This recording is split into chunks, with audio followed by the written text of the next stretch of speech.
Boa noite a todos, estamos em mais um programa Pode Fé Podcast. Hoje nós temos a ilustre presença aqui do Dr. Jonas Salles, um amigo meu pessoal, desde a faculdade aí da Universidade Católica de Brasília. E desde a formação aí a gente, graças a Deus, vem se encontrando. Agradeço muito por você ter vindo aqui e ter aceito esse convite. Uma boa noite aqui ao nosso pastor Edivan, mais uma vez está aqui nos auxiliando. É um tema muito importante, não só também para a sociedade, como também para muitos empresários que não têm noção do que se trata essa lei sobre superendividamento, né? Ela é voltada tanto para a área de direito do consumidor, também como para a área empresarial. O doutor Jonas vai explicar melhor. Uma boa noite, pastor Edivan. Como é que você está? Como é que foi seu dia hoje?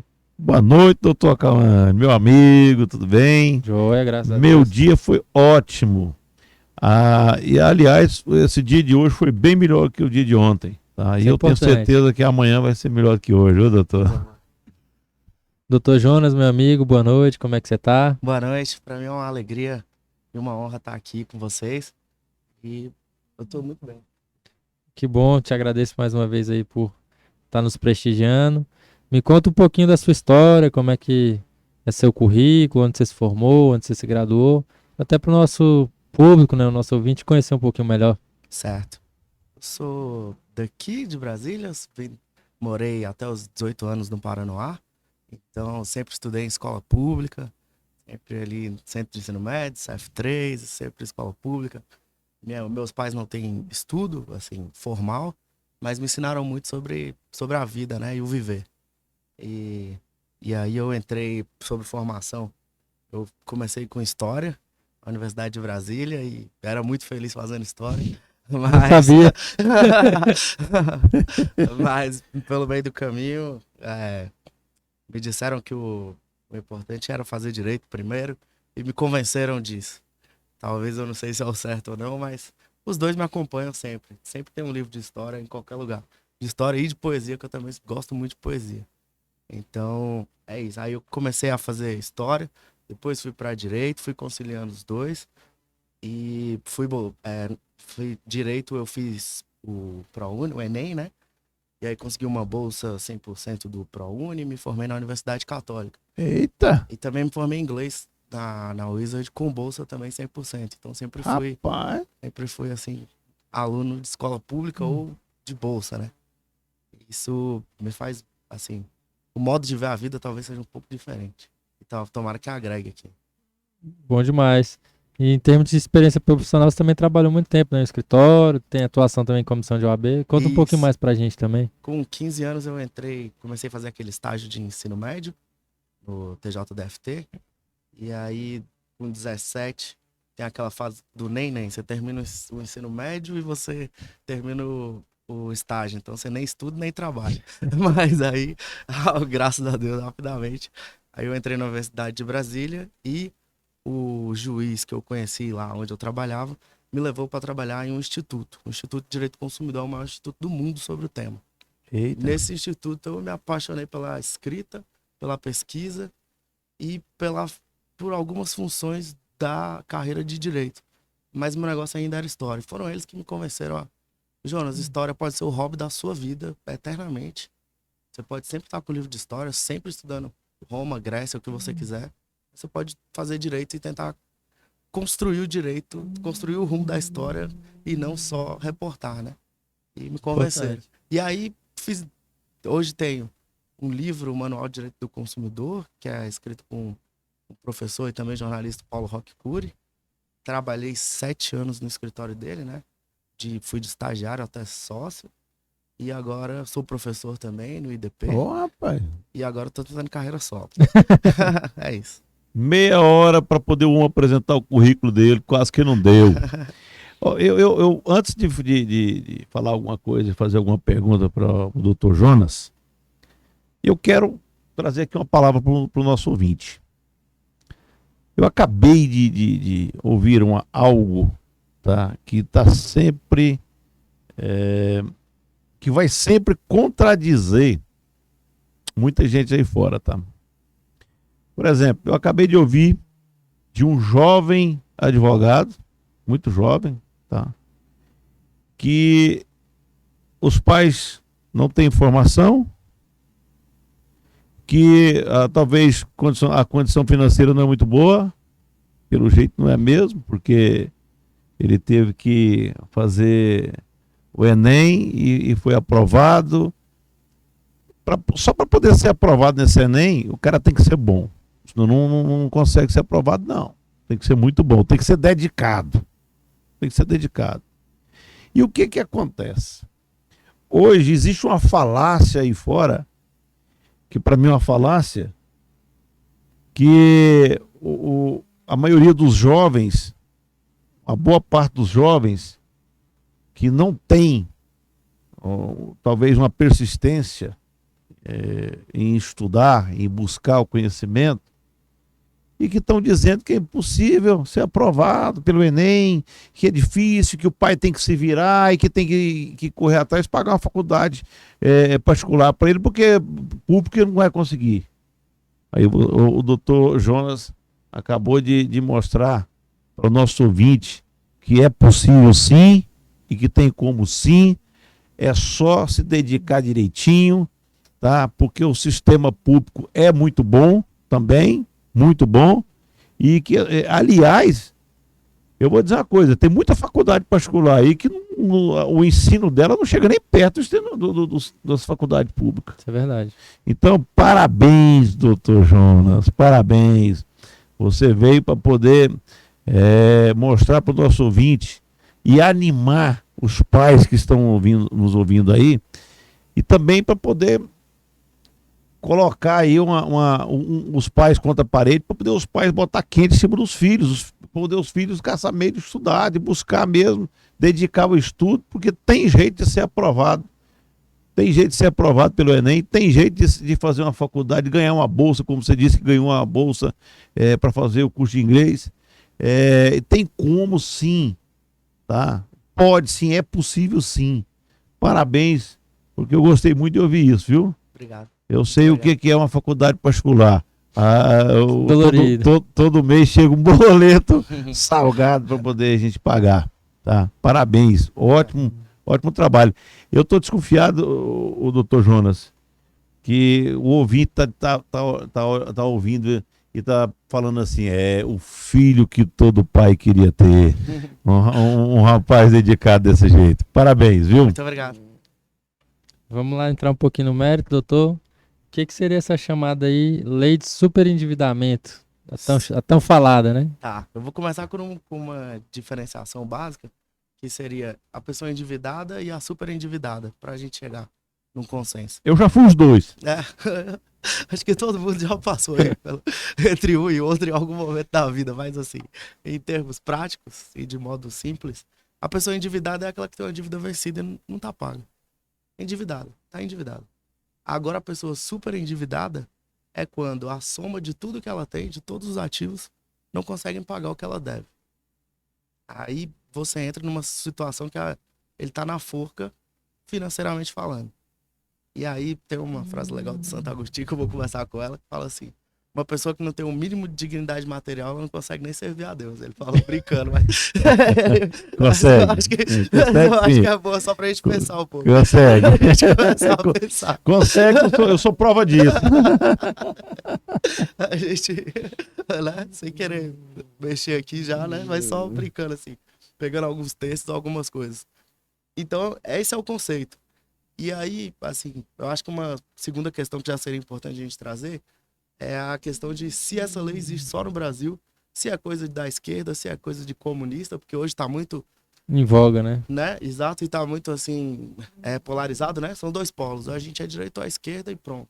E direita absurda e esquerda também extremada. E eu acho que não, assim, se você olha pro mundo, a Europa inteira tem essa lei desde 1980. Então, desde a década de 80. Então, o que me parece é que essa lei ela vem em bom momento e ela vem para trazer um pouco de dignidade material para as pessoas.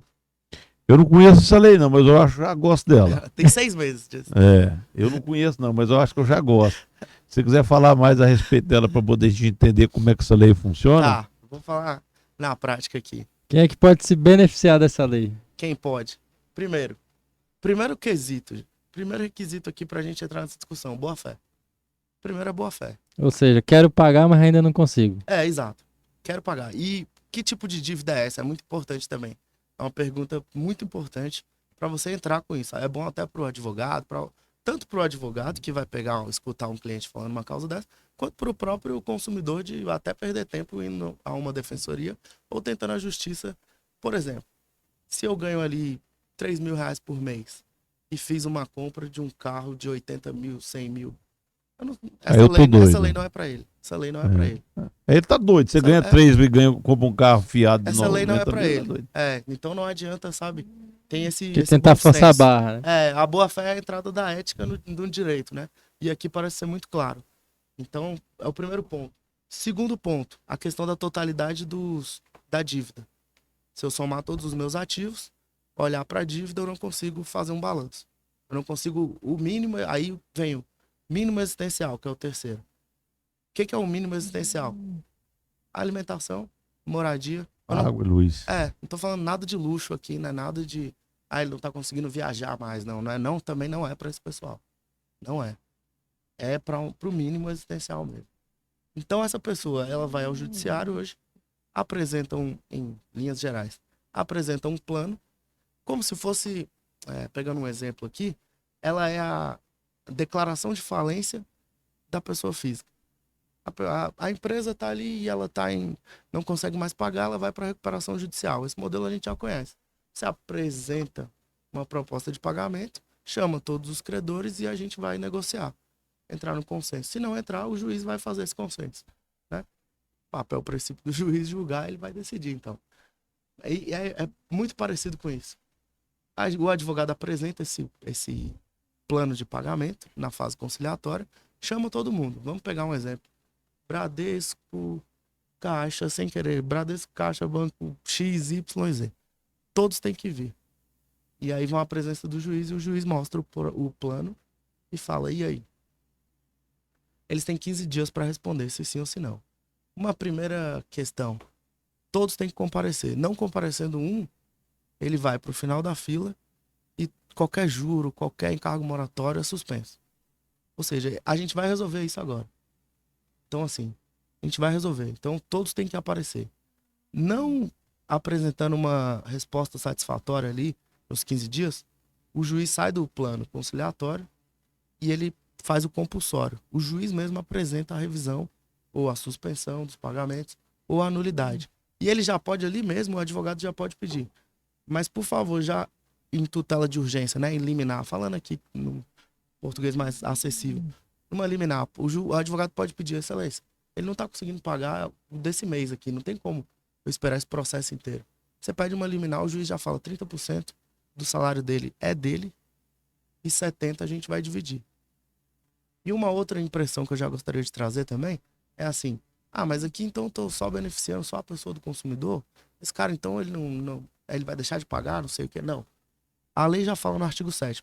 É garantido o integral, o principal e toda a correção monetária por empresário. Ele só não vai receber da forma como estava. Só não vai ser à vista. Se a parcela era de 1.500, agora ele consegue pagar 300. Mas ele vai pagar até o final.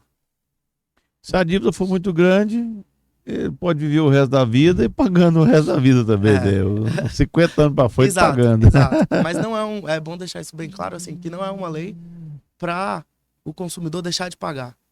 É só para moldar o bolso. Exato. Do jeito que tá, eu não vou conseguir pagar ninguém. Pagar vai ser obrigado. Isso. Agora, boa-fé é o primeiro requisito. O prazo aí vai ser... que é indefinido. Exato. Exatamente. Rapaz, que coisa, hein? E que tipo de dívidas a gente pode colocar nesse plano? Todas as dívidas, exceto... Eu vou pegar as exceções que eu acho que fica mais fácil. Os produtos e bens considerados luxuosos. Produtos e serviços considerados luxuosos. No direito a gente tem muito essa questão. Isso. O pastor ele é o ponto de vista de novo. Ele já deu aquela olhada. Porque deu aquela olhada. O que é luxuoso? É o ponto de vista. O que é luxuoso? É ponto de vista também. Exato. Mas eu vou trazer aqui o ministro Luiz Roberto Barroso, ele fala que a verdade não tem dono, né? E assim, se eu fosse... E tem uma passagem que ele traz que é de um poeta argentino que fala assim: neste mundo traidor nada é verdade nem mentira. Tudo tem a cor do cristal que você mira. E ele fala: a verdade não tem dono. E aquele que discorda de mim, eu vi no último programa aqui do PodFé, que eu vi muita discordância entre a questão de produto do meio e aplicação de lei, pura e simples, que o que eu percebo ali é que o diálogo entre pessoas que pensam diferente, ele é profícuo. Ele é profícuo dentro de uma construção, de uma ideia maior, né? Claro. Aquele que pensa diferente de mim, como o ministro Barroso diz, ele é meu amigo na construção de uma ideia maior, né? Ele não é meu inimigo, eu acho que isso que a gente tem que parar. É no plano das ideias, Você né? já pensou se todo mundo fosse gado? Qual a graça, né? Sentido nenhum, né, não? Exatamente isso. Então aí vem voltando lá, tem esse plano, esse termo vago, né? Produtos e serviços luxuosos. E aí o que é isso? São os juízes que vão dizer. São os juízes que vão dizer. É por isso que o direito ainda não foi. Não tem uma fórmula. Né? Não foi e não vai ser trocado por robô. Mas ainda bem que é o juiz que vai definir o que é luxuoso e o que não é, porque a vida de um juiz o que é luxuoso para ele, eu vou te dizer, para nós é ficção, né? Então, certamente ele vai definir o que é luxuoso bem acima, né, do que para nós é luxuoso. Viu? Ótimo. Tem outra aí, e 3 pontos que já estão definidos em lei uma é bem criticado, que é a questão do imobiliário. Qualquer dívida imobiliária não entra nesse projeto. Você vai ter que se virar e pagar. Ou seja, financia um apartamento. Não pode dar o cano da consultora. O problema é seu. A gente está falando aqui do mínimo existencial para quem está numa situação absurda, principalmente em momento de pandemia. Então não é aqui, vou comprar um apartamento no Sudoeste. E não vou pagar. Não foi feito para você essa lei. Acho que é bem importante deixar claro isso para não ficar aquela ideia de é uma lei para os aproveitadores, né? Assim. E crédito rural também, como a gente sabe, é a pessoa que quer produzir, né? Não tem lógica. Não dá para ele. E a outra é quando você coloca uma garantia real. Se você tem garantia real para colocar também. Seria o caso do carro, por exemplo. Você não tá na última em questão financeira. Então são esses. Então, tirando isso, tudo o resto pode entrar. Cartão de crédito, plano de saúde, o que vocês conseguirem pensar aí? De produtos e serviços. Bacana. O cartão de crédito, a operadora, o administrador do cartão de crédito, tem hora que merece uns canos, tá? Desculpa eu ser franco, porque eu vou te falar, viu? O cidadão tá tranquilo, sossegado na casa dele, recebe a mensagem, você tem um cartão pelo banco tal, aprovado com limite X. O cara vai lá futucar na vida do cidadão que tá quietinho, que não tá devendo em nada. Aí o camarada, a vaidade sobe a cabeça, corre lá e pega o cartão e começa. Aí lasca com a vida dele. 20 mil reais de limite. Rapaz, vou te dizer uma coisa, o negócio é muito sério. A quantidade de operadores de cartão de crédito que fica oferecendo cartão aí, ó. Tá no gibi, não? Endividando o povo. Foi bom, Foi bom a dívida do cartão de crédito entrar, tá?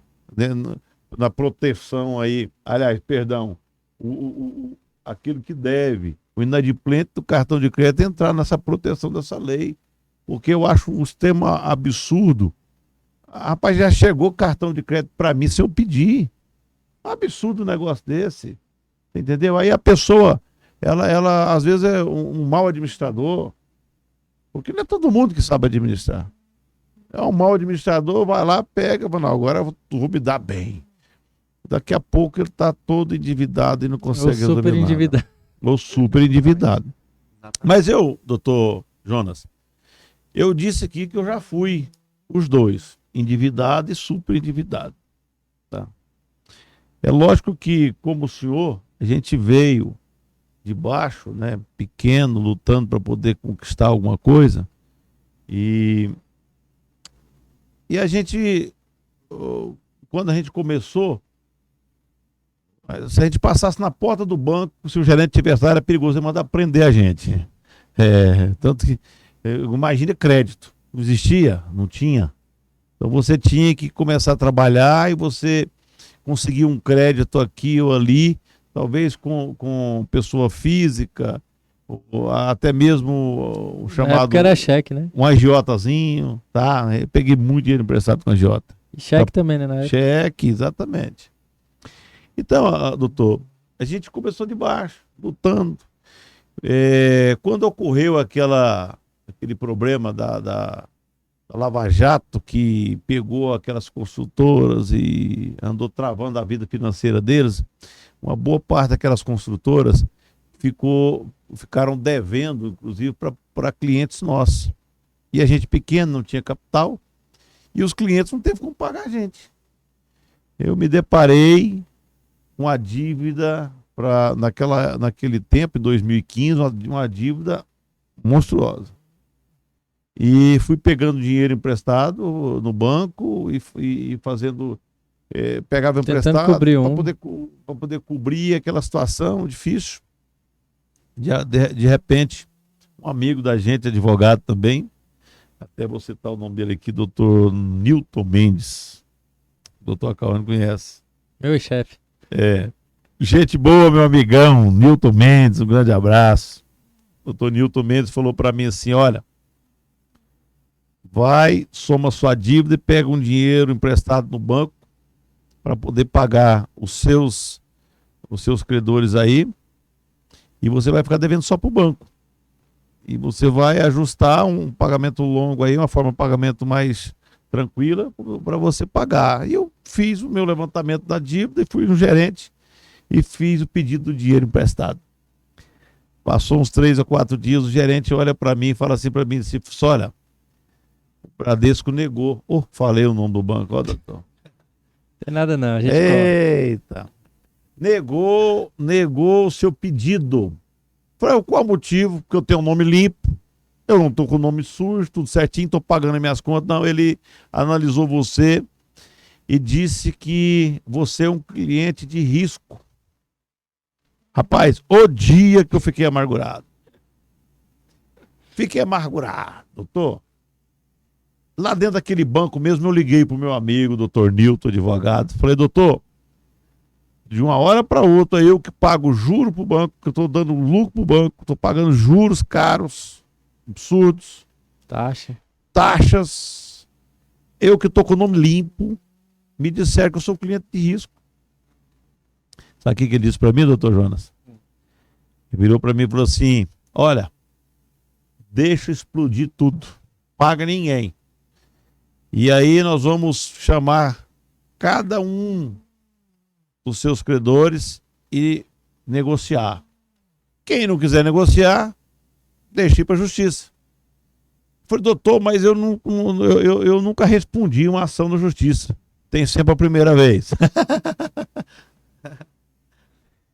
E eu, um homem que toda a vida lutei para ter o nome limpo, entrar numa situação dessa. E de repente, eu tive que concordar com ele. E explodiu tudo. Fiquei devendo bastante.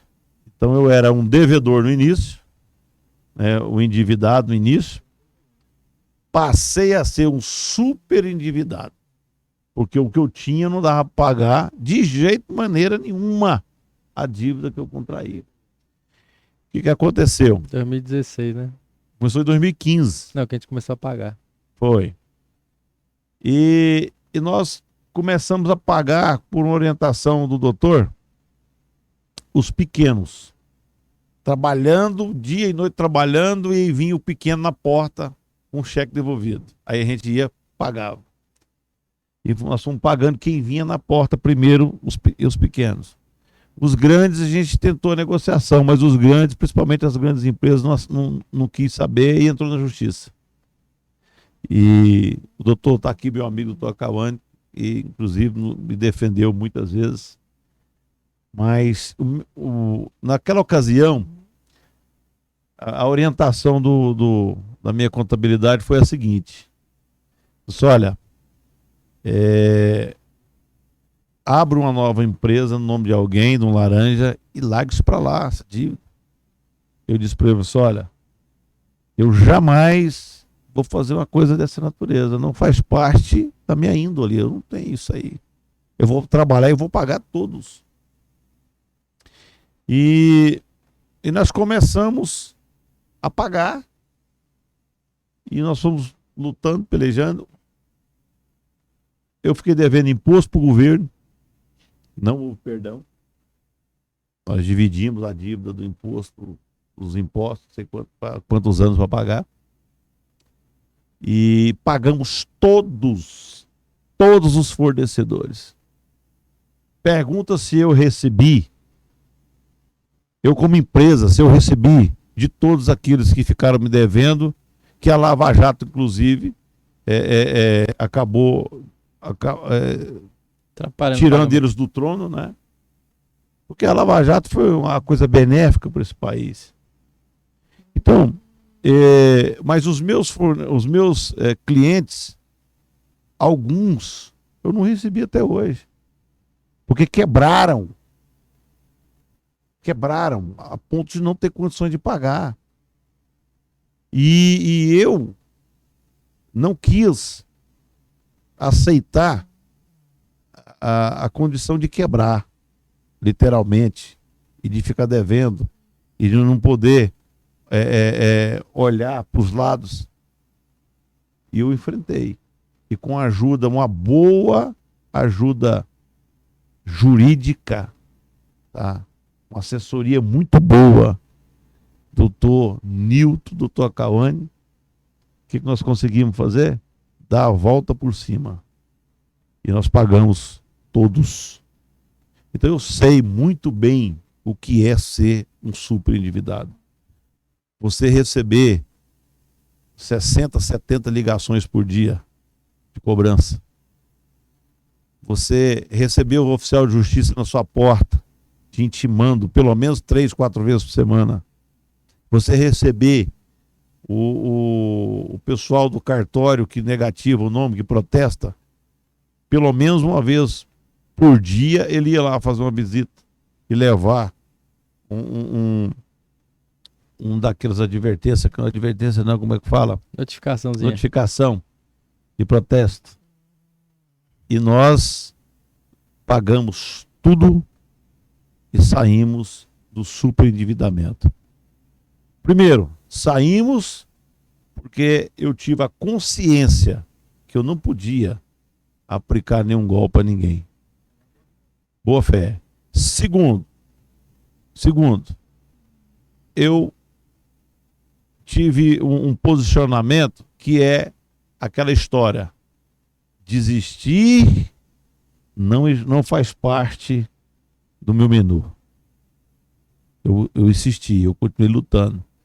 Terceiro, eu tive uma assessoria jurídica que me ajudou. E detalhe, você já viu algum advogado prestar uma assessoria jurídica para um quebrado e olhar para ele e falar para ele: olha, você não vai pagar nem um centavo para mim. Toda audiência que eu for te defender, você não vai pagar nada. O Dr. Nilton fez isso. Então eu tenho uma dívida de honra muito, muito forte aí com o Dr. Nilton. E posso dizer para vocês aqui, ó, que o cara que me ensinou, eu aprendi que ter misericórdia de alguém quando está numa situação difícil. Por isso, doutor Cauane, que tem muita gente que eu vou dar dívida dele lá, que eu vejo que ele está realmente numa situação que não tem como, eu vou lá e risco o nome dele. Esse ano eu já risquei de alguns da empresa. Sabe? Misericórdia.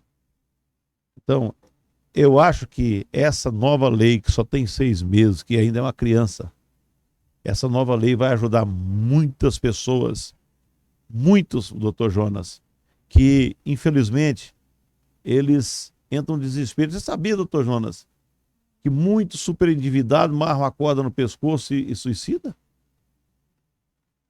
Por causa da vergonha, que ele nunca teve um nome sujo. Você não sabe o que eu passei com o nome sujo. Eu tinha vergonha por exemplo, de entrar numa loja para comprar um negócio e mesmo se eu fosse comprar e pagar, a pessoa fala assim: qual que é o seu CPF? Me dava um nó no pescoço. Meu Deus do céu. Essa pessoa vai ver que eu tenho mais de 100 protestos, mais de 100... eu estou negativado mais de 100 vezes. Então, doutor Jonas, eu sei muito bem o quanto essa lei é importante. Boa. E eu gostaria que vocês falassem mais profundamente acerca dela para nós esclarecermos. Porque eu sei que tem alguém que vai estar nos ouvindo agora, que é como se tivesse brilhado aquela lâmpadazinha em cima da cabeça dele agora. Eu sei que tem alguém que estava angustiado, com super endividamento, pensando em passar a corda no pescoço. Não precisa passar a corda no pescoço, não. Tem saída, tem solução. Teve para mim e tem para você que está nos ouvindo. E está aqui um especialista nessa área para poder esclarecer você. E se você, após o programa, tá, quiser uma orientação, quiser falar mais acerca do seu problema, é só entrar em contato conosco. No nosso WhatsApp, no nosso número de telefone, e que depois também nós vamos deixar aqui o número do telefone, do contato do Dr. Jonas. Então o meu superendividamento foi passivo. Porque a Lava Jato foi lá e deu uma cacetada na cabeça dos picareta. Os picareta das construtoras, tá? Eles deixaram de pagar os fornecedores. Os fornecedores, na maioria, tá, dos meus clientes, eram fornecedores dessas construtoras. Então, os fornecedores ficaram me devendo por não receber dos golpistas, que para mim são golpistas. Não tem que ter misericórdia. Aí que tá a diferença, ó. Aí é que tá aquela história. Não tem que ter misericórdia. Eu penso que a justiça brasileira, o governo, sei lá quem cabe isso aí, tinha que penhorar, tinha que tomar tudo desse povo.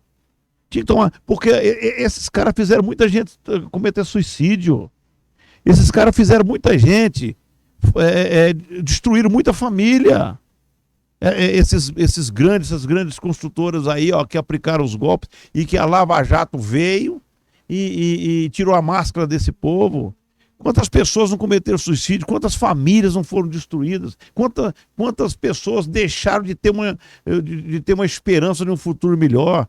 Porque nós sabemos que nesse país é o seguinte: uma empresa, abre-se uma empresa, primeiro ano ela vive, o segundo ano a maioria, acho que eu não sei mais qual que é a proporção, mas é uma grande maioria, no segundo ano ela já fecha. Com 3 anos, 77% das empresas que abriu fecha as portas por não dar conta de sobreviver nesse país por causa de uma carga tributária absurda, por causa de uma lei que tributária que só suga quem trabalha. Aí de repente, ó, o empresário ele já sofre com a carga tributária, né? O trabalhador, mesmo que ele não tenha uma empresa, mas vamos supor que ele seja um autônomo aí, que tem um pequeno negócio, mas não é um empresário, mas tem um pequeno negócio, ele sofre por causa do sistema. Se ele comprar, ele já é tributado na compra. Olha que lei mais desonesta. Aí vem ainda, os grandes aplicam um golpe, igual você estava falando aí do questão do Eike Batista, aplicam um golpe e não perde nada. Certo? Tem muitos aí que aplicaram o golpe, mas estão milionários, estão ricos, estão milionários. Alguns foram presos por um tempo, mas continuam milionários. E esses fornecedores, por exemplo, que quebraram, uns, como eu disse, cometeram suicídios, a família ficou acabada, destruída. Vem cá. Olha o prejuízo que de lá de cima... Efeito cascata. É um efeito cascata. Então, eu me declaro um super endividado, passivo. Gostei dessa. Gostei dessa, doutor. Se eu tenho... vamos supor que eu tenho aqui um patrimônio de R$1 milhão. Patrimônio sólido. Nós estamos dizendo de coisa... sólida mesmo, por exemplo, um imóvel, um negócio, que o imóvel é sólido, não tem como você perder, porque tem gente que tem R$1 milhão, mas está naquela moeda virtual do inferno. Como é que é o nome daquilo? Criptomoeda. Eu vou dar um conselho para você que está me ouvindo aí, viu? Eu sou empresário e diga-se de passagem, eu me sinto e acho, aliás, acho a mãe de todos os erros. Eu sou um empresário bem sucedido, tá certo? Eu já enfrentei mudanças, não sei quantas mudanças de moeda, já enfrentei não sei quantos períodos de inflação nesse país e sobrevivi. E estou aqui firme e forte, então eu sou bem sucedido. Vou dar um conselho para você que mexe com essas moedas, esses negócios aí, e tá achando que tá milionário. Cuidado, viu? Você tá milionário, mas você nunca tem na sua mão, não está no seu controle. Você é milionário é quando você tem algo que está na sua mão, aquilo que é palpável, aquilo que você pode mudar de lugar se você quiser, entendeu? Aí eu considero que você é milionário. Mas eu não tenho um centavo investido num negócio desse, numa criptomoeda dessa. E se for uma tendência para um dia a coisa mudar completamente e acabar com outros tipos de investimentos, sei lá, eu acho que eu vou virar igual cupim, eu vou só ter terra para todo lado, porque terra, diz que quem compra terra não erra. É o melhor investimento. Eu vou virar o cupinzão branco, porque eu sou meio galego, né? Então, enfim, não mexa com esse negócio. Aquilo que você não pode dominar, que você não tem o controle, sai fora, que o prejuízo ele está de trás da porta. É só você, quando você abrir a porta um dia, você vai dar de cara com um grande prejuízo, vai quebrar e vai ficar depressivo. Isso assim, se o capeta não pôr na sua cabeça, você cometeu suicídio ainda. Cuidado. Mas vamos lá, a pergunta, voltando à pergunta. Eu tenho 1 milhão de patrimônio sólido. E eu tenho 1 milhão de reais de dívida. Então eu não devo me considerar um endividado. Nem endividado, não é isso? Tá vendo? É para poder tirar a dúvida de quem está me ouvindo. Se você tem um patrimônio sólido, tá? E a sua dívida, ela chega ao nível, mesmo nível, equipara o seu patrimônio, então você não é endividado. Mas também tem uma coisa, você não tem nada, você está quebrado. Você não é um endividado, mas também você não tem dinheiro. Tá na zona, vai estar na zona de risco do Bradesco. Você sabe qual que era meu maior temor? Eu sei que vai ter muitos ouvintes aí que vai... Tá gargalhado. Não é. Sabe o que eu acho que está acontecendo nesse momento? Eu vou estar mexendo, talvez, na ferida de muita gente. Eu sei que tem muita gente hoje que se encontra nas condições que eu estava. Sabe qual que era o meu maior temor? Um dia eu falei para um pastor presidente, na época eu ia pastorear uma igreja aqui no sítio do Gama, no Santos Dumont, e o pastor presidente falou para mim, olha, por telefone, olha, eu gostaria muito que você viesse e tal, que me ajudasse a pastorear a igreja. Eu peguei e disse para ele assim, pastor, eu te falar uma coisa.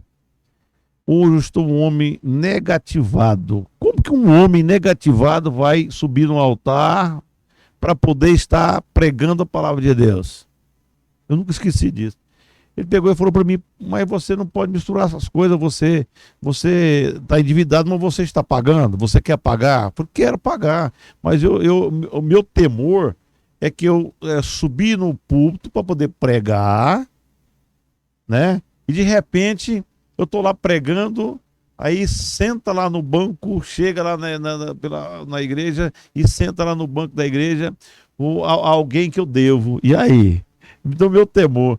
Eu tinha um medo desse negócio, sabe? Eu já pregava olhando para a porta. Meu Deus, será que é hoje que o diabo vai mandar um aqui para poder tentar me envergonhar? Será que é hoje? E ficava. Eu vou dizer uma coisa para você aqui, viu? Quando eu terminei de pagar as dívidas todas, me deu um alívio. Hoje a gente pega o microfone lá no altar, no púlpito da igreja, e eu, sinceramente, de cabeça erguida, eu tenho o prazer, o privilégio, tá, de trazer uma palavra, tá, e dar exemplo para as pessoas, porque a palavra pode até convencer, mas o exemplo arrasta. É verdade. Não é verdade? Então, em todos os aspectos eu tenho o prazer de fazer isso. Você sabe o que eu já fiz? E muito como pastor? É me deparar com o caso de uma pessoa devendo muito, um pequeno empresário devendo e não está dando conta de dar a volta por cima. E eu deixo lá, eu aconselho como pastor, aí eu passo para o outro lado como empresário e de repente eu começo a ajudar aquela pessoa como empresário, porque eu me lembro sempre, olha, uma coisa que o ser humano não pode jamais perder, sabe o que é? A memória. Ele tem que estar todo dia se lembrando Que ele já do que ele já passou. Porque quando você se lembra do que você já passou, sabe o que acontece com você? Vai acontecer um fenômeno que vem da parte de Deus. Começa a acontecer na sua vida. Quando você se lembra do que você já passou, aquilo que você já sofreu, você passa a ser uma pessoa mais misericordiosa, passa a ser uma pessoa mais caridosa com as outras, que tem mais misericórdia. Você passa a ter mais misericórdia. Quando você se lembra do que você já passou, você tem experiências para poder passar para quem está, para poder trazer para quem está enfrentando o problema que você enfrentou. Então, a memória, você não pode esquecer, você tem que ter memória ativa. Por exemplo, eu tenho um exemplo claro, que uma vez um jovem, eu vi um jovem que estava começando a sua carreira chegar em mim e falar assim, agoniado, que a esposa estava quase nas dores de parto e ele não sabia para onde ia levar a esposa para ganhar neném. Aconteceu comigo, cara. Aconteceu comigo. Eu levar minha esposa para uma consulta no médico particular, lá no hospital particular. Chega lá, o doutor fala assim, não pode ir embora não, ela tem que ficar aqui para ganhar neném já vai ganhar neném. E eu ficar sem saber o que fazer, então fica aí. E acompanhar o parto e tudo, e sair de lá e fazer agora. Como é que eu vou tirar minha esposa? Ela vai ficar penhorada aqui no hospital. Então, o passado, as lembranças que está gravado na nossa memória, elas trabalham no nosso presente todo dia. Então, hoje eu faço coisas como pastor, como empresário, eu só faço porque eu vivi uma experiência e venci aquela experiência. E isso hoje me fez me tornar uma pessoa melhor. Entendeu? Então, às vezes eu acho até que, viu, doutor? Eu acho até que aquele superendividamento eu precisava passar por ele. Como é que eu, como pastor hoje, eu vou ensinar alguém a sair do buraco? Você já viveu, né? Eu me lembro que os bancos que eu trabalhava na época com os bancos que financiava, só mexia com financiamentos, e nem existe mais, eu acredito, nem existe mais, que era o BBA, por exemplo, o Fininvest. Quem se lembra do Fininvest? Mudaram os nomes. Mudaram os donos, né? Mas continua rico. Só mudou de nome. Sabe qual que era a regra? Quando eu ia preencher a ficha de cadastro daquele veículo, eu tinha que já somar a entrada que o cliente tinha que dar de sinal baseado no salário dele, que ele podia o banco só aceitava ele explorar 30% do que ele ganhava com aquele financiamento. O banco não aceitava mais. Então você pegava ali o contra-cheque e ele ganhava R$1.000 por mês. Ele só podia explorar desses 1.000 para esse financiamento R$300. Então isso aí, isso é muito antigo já. Os próprios bancos, como uma regra financeira para empréstimo, eles já utilizavam isso aí. Entendeu? Tá. Só que agora, eu acho que está muito mais forte. Acho que é importante a gente anotar que, por exemplo, tem uma regra no artigo 104A que fala o seguinte: se eu te dou um contrato e não te falo quantas parcelas são, ou não te falo o custo efetivo total, não te falo o valor real, e isso de forma clara e adequada, como vai dizer lá o Código de Defesa do Consumidor no artigo 6º, inciso 3º. Mas se eu não te trago isso na hora, na contratação, eu consigo nulidade do contrato. Nulidade do contrato. Isso é muito importante. Isso tem uma decisão do TJ de São Paulo de dezembro do ano passado. Ela consegue anular Fazer o negócio. Pois é, tudo bem. Desfazer o negócio Porque às vezes tem duas situações aí. O cara quer anular o contrato, devolver o veículo e falar livre estou da dívida, que tem carneiro que parece uma Bíblia, né? Então, 72 parcelas. Só as prestações. mas não tem um favorecimento, por exemplo, se houve um erro por parte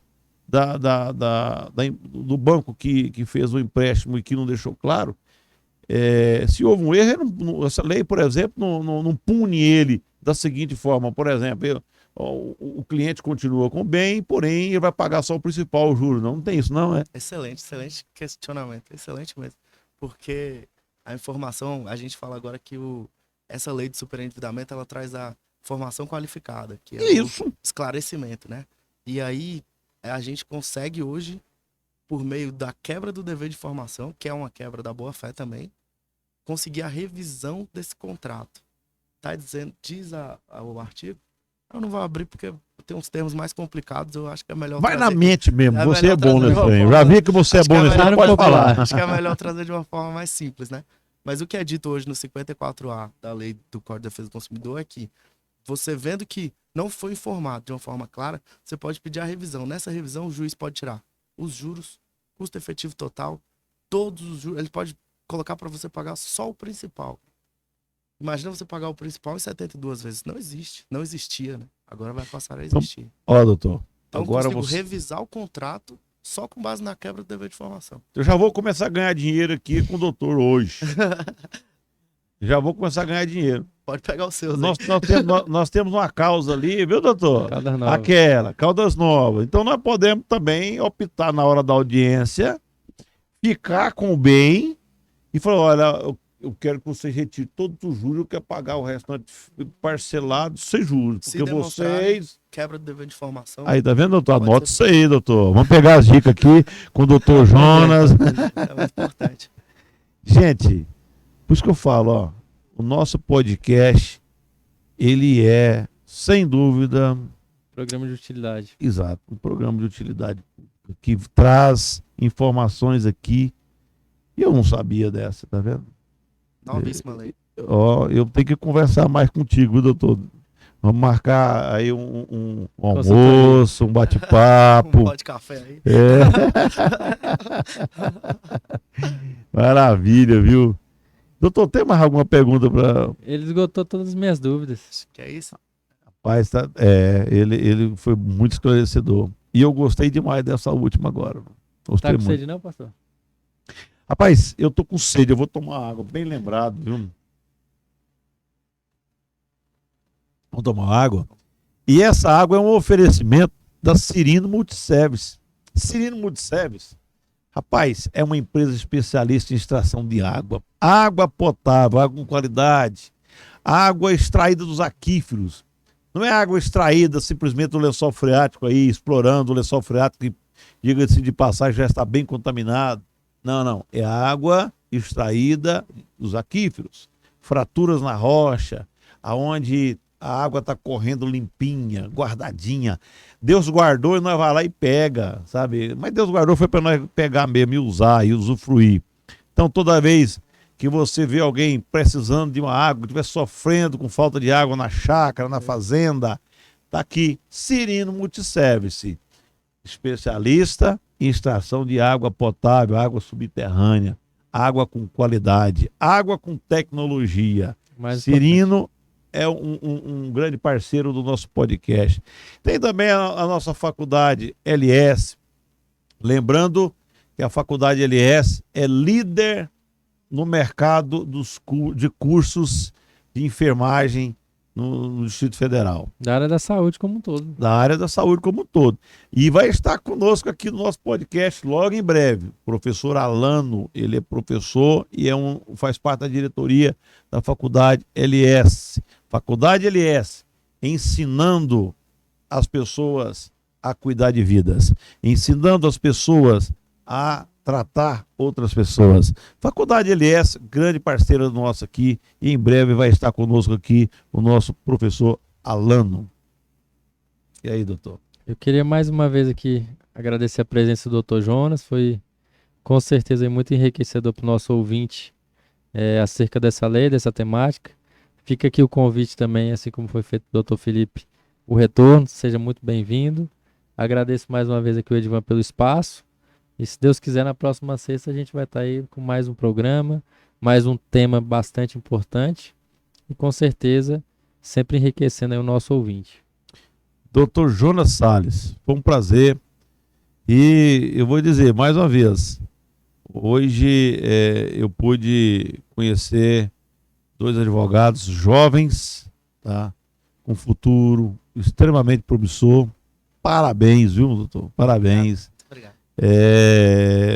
Pessoas assim, eu não vou falar como o senhor, não. Pessoas assim como você, tá? Nos inspira a continuar incentivando essa juventude aí, tá? Parabéns. Gostei muito de conhecer você e as portas aqui do nosso podcast estão abertas, tá? E que Deus continue abençoando cada um dos ouvintes.